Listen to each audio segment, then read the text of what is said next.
성공과 실패다라고 하게 말하기에는 신앙을 그렇게 판단하기는 좀 어려움이 있겠지만, 그래도 우리가 신앙생활 한다는 것은 잘하는 것과 못하는 것이 있을 수 있겠죠. 근데 그 의미로 둔다면 성공과 실패가 있을 것입니다.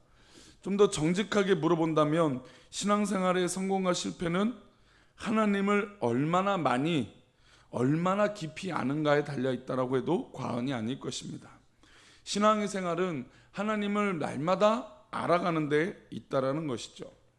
그래서 우리 성도들은, 또 사람들은 하나님을 알기 위해서 여러 가지 방법을 찾고 하나님께서 알려주시는 계시의 말씀을 깨닫고 이해하기 위해서 많은 노력을 합니다.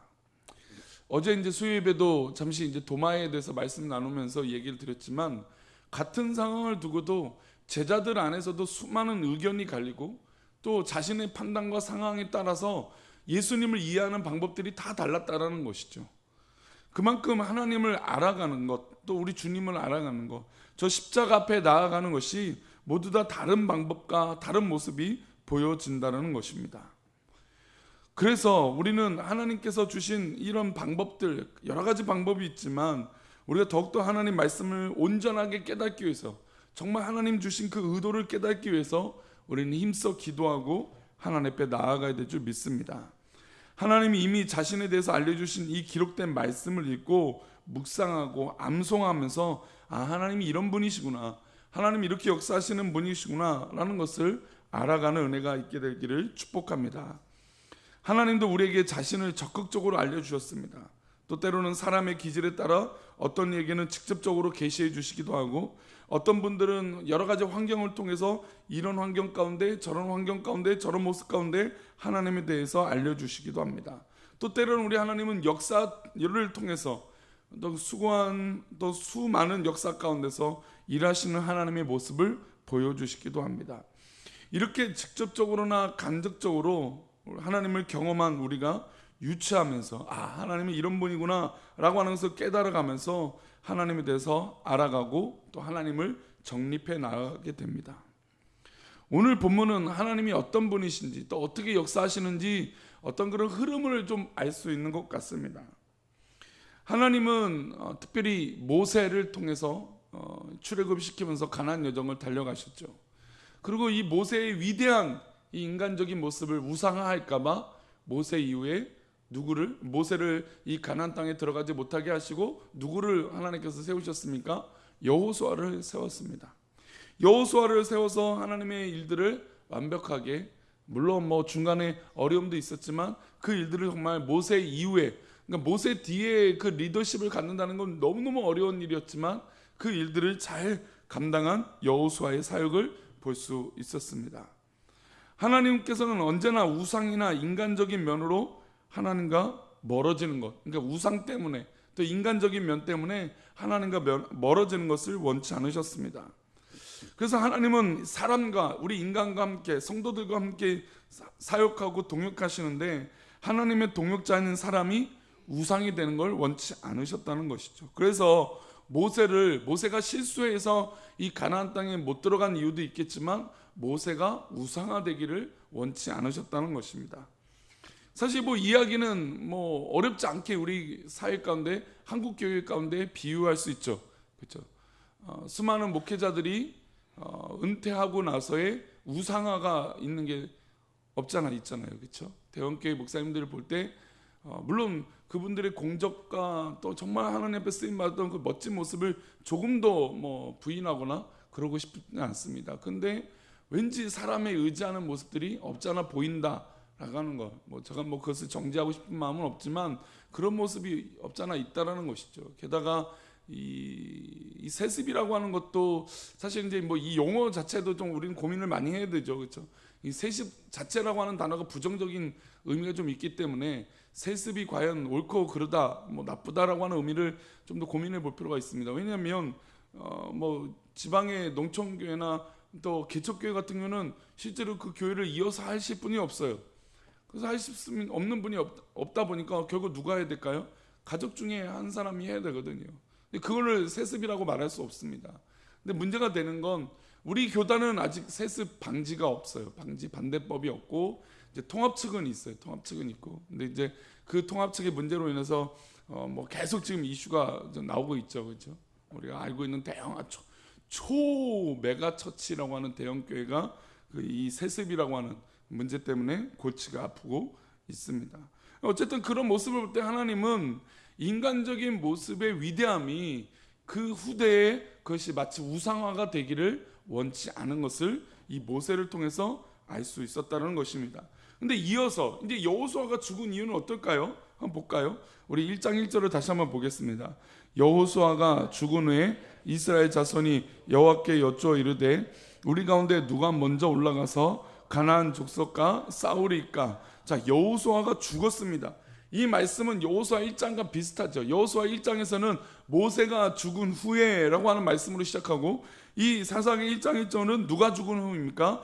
여호수아가 죽은 후에 이스라엘 자손이 여호와께 여쭈어 이르되라고 했습니다.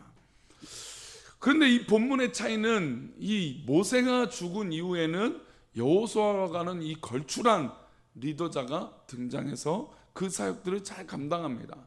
근데 여호수아가 죽은 이후에는 완전히 차원이 다르죠. 여호수아가 죽은 후에는 누가 세워졌습니까? 어떤 리더십이 세워졌습니까? 그렇지 않죠. 여호수아가 죽은 후에는 아무도 그 리더십이 나타나지 않았습니다. 그런데 어려움은 동일하다는 것이죠. 이 여호수아 1장에서는 가나안 땅이라고 하는 정복을 해야 되는 그 정복 전쟁에서 리더, 즉 이 여호수아가 세워지는 것에 당연했어요. 그런데 그 이후에도 역시 마찬가지입니다. 사사기 시대에도 마찬가지로 이방 민족이 그 이스라엘 민족을 괴롭게 하고 공격하고 어렵게 만들었다는 것이죠. 그때에도 역시 리더자가 세워져야 됐다는 것입니다.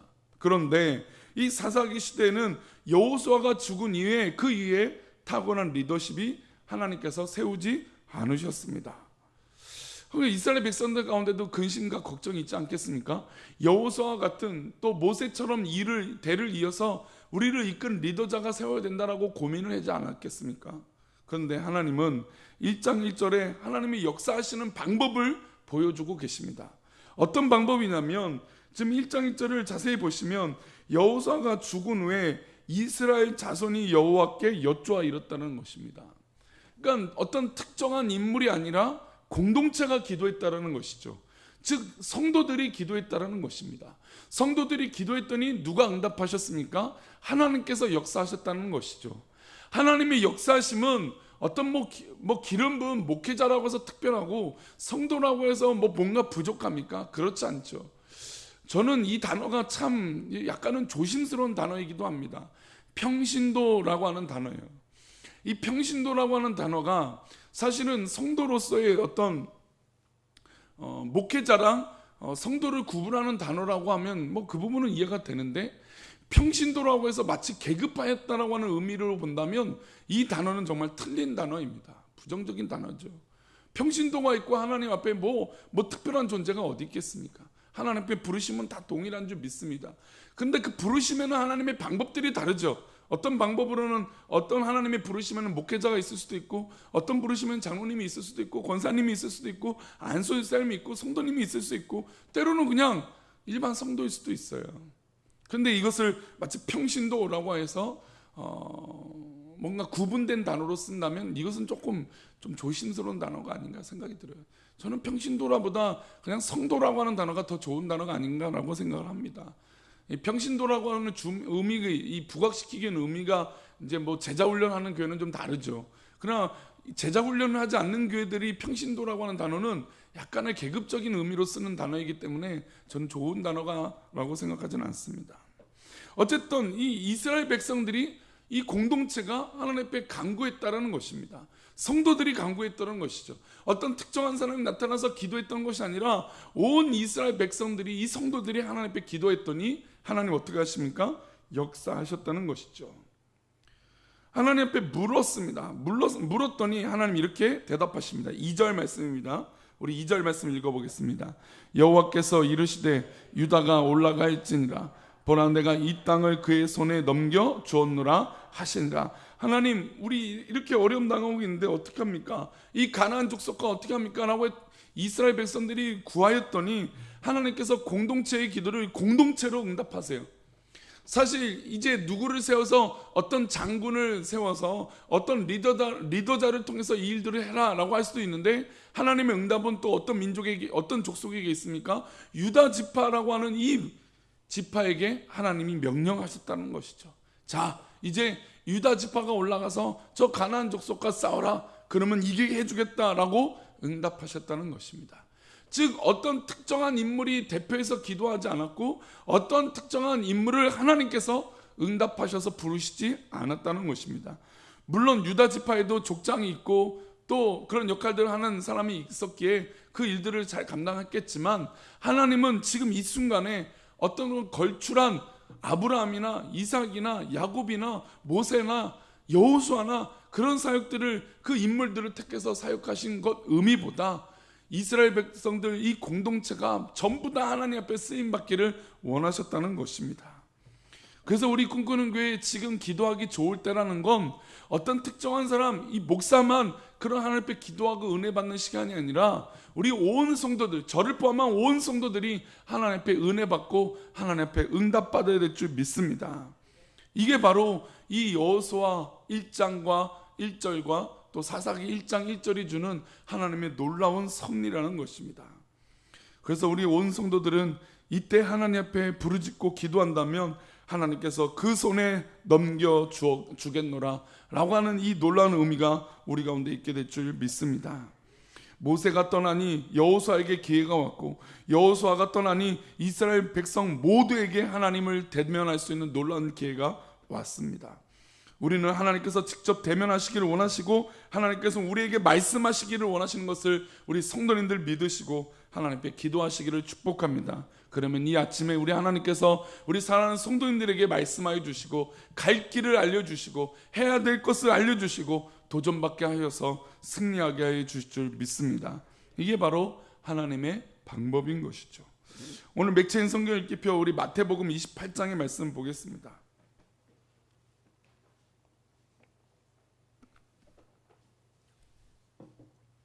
마태복음 28장의 말씀,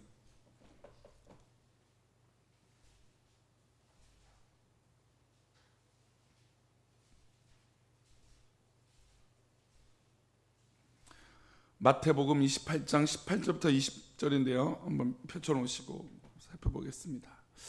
예수님이 공생애 시작할 때 12명의 제자를 부르셨죠. 그렇죠. 어떻게 보면 특별한 사람들인 것 같아요. 근데 성경을 읽다 보면 이 12명만 예수님을 따랐던 것이 아닌 것을 알 수 있어요. 70명이 전도 여행을 떠났다든지 수많은 사람들이 예수님을 따라다니는 모습, 또 여인들을 포함한다면 더 많았을 것이죠. 게다가 예수님이 승천하시고 나서 120명이라고 하는 사람들이 마가의 다락방에 모여서 기도한 것을 봤을 때 예수님을 추종했던 절대적 추종자들이 한두 명, 12명만이었던 것은 아닌 것을 우리가 잘 알고 있습니다. 그래서 예수님이 승천하신다라고 하는 이 특별한 의미를 부여한다면 어떻게 보면 예수님께서도 특별한 사람들에게 어떤 의미를 부여해 줘야 되는데, 예수님이 승천하시면서 마지막 지상 명령을 내리신 건 어떤 특정한 사람에게 명령하신 것보다는 모두 예수님을 따르고 믿는 사람들에게 보편적으로 주시는 하나님의 명령이라는 것이죠. 우리 18절 먼저 말씀 읽어보겠습니다. 예수께서 나와 말씀하여 이르시되 하늘과 땅의 모든 권세를 내게 주셨으니, 우리 주님에게는 이런 권세가 있습니다. 이 권세를 받은 사람들, 이 바로 예수님을 따르는 사람들에게 이 권세가 이어지는데, 우리 19절 말씀 읽어보겠습니다. 그러므로 너희는 가서 모든 민족을 제자로 삼아 아버지 아들과 성령의 이름으로 세례를 베풀고, 너희는 가서 모든 민족을 제자로 삼고, 모든 민족이 제자가 되는 것이에요. 지금 이 명령을 받은 제자들 뿐만 아니라 모든 사람들이 이어서 뭐가 될 수 있습니까? 제자가 된다는 얘기죠. 제자의 또 제자가 되는 그런 은혜가 있다는 것입니다. 그리고 20절 말씀입니다. 내가 너에게 분부한 모든 것을 가르쳐 지키게 하라. 볼지어다 내가 세상 끝날까지 너희와 항상 함께 있으리라 하시니라. 여기에 너희는 이 제자들 뿐만 아니라 예수님을 믿고 예수님의 제자가 된 모든 백성들에게 말씀하시는 것입니다. 그러니 우리 모든 성도들은 누가 함께 하시는 백성들입니까? 우리 주님이 함께 하시는 백성들인 줄 믿습니다. 그러니 우리는 자부심이 있는 거죠. 우리는 하나님 앞에 이렇게 쓰임받는 사람들이다. 하나님의 명령, 우리 주님의 지상 명령을 받은 사람들이다. 그래서 우리는 복음을 전파하는 것이에요. 사실 제가 이게 참 이게 또 목회자 비난하는 것 같아서, 제가 이제 그 양천 중학교에서 또 동강교에서도 그렇고 희한하게 해령교에서도 그 전도본부 전도팀을 계속 맡았어요. 전도팀. 그 동강교에서는 제가 마차도 직접 제작을 했어요. 우리 꿈꾸는 교회는 마차 있잖아요. 그거를 그것도 마차야겠다 해서 이 동강교에도 마차를 2대를 맞춰놓고 전도하는 데 쓰고, 해령교에서도 전도 마차를 만들었어요. 제가 배운 걸 이렇게 잘 써먹는 것 같아요, 그죠? 그래서 전도 마차를 하면서 전도를 하는데 의외로 목회자들이 전도를 잘 못해요. 의외로, 그러니까 저를 포함해서 저도 의외로 이게 하면 참 큰 은혜가, 이 전도할 때 은혜가 있는데 평신도라고 하는 이 성도들보다도 전도를 잘 못해요. 희한하더라고요. 저도 그러니까 전도를 나가면 쉬워요. 오히려 말하기 좋아요. 근데 이 말이 입이 열리기가 너무 어렵더라고요. 왜 그러지? 전도팀을 맡고 있는데도 그래요. 그러면 뭐 다른 교육자들은 더 수동적이겠죠. 전도를 안 해요. 그런 걸 보면서 이게 참 희한하다라고 하는 생각이 들어요.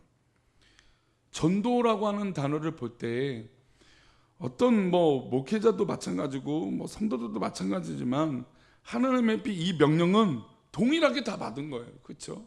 이 말씀에 예외가 있습니까? 이 예수님의 지상 명령에 예외가 있습니까?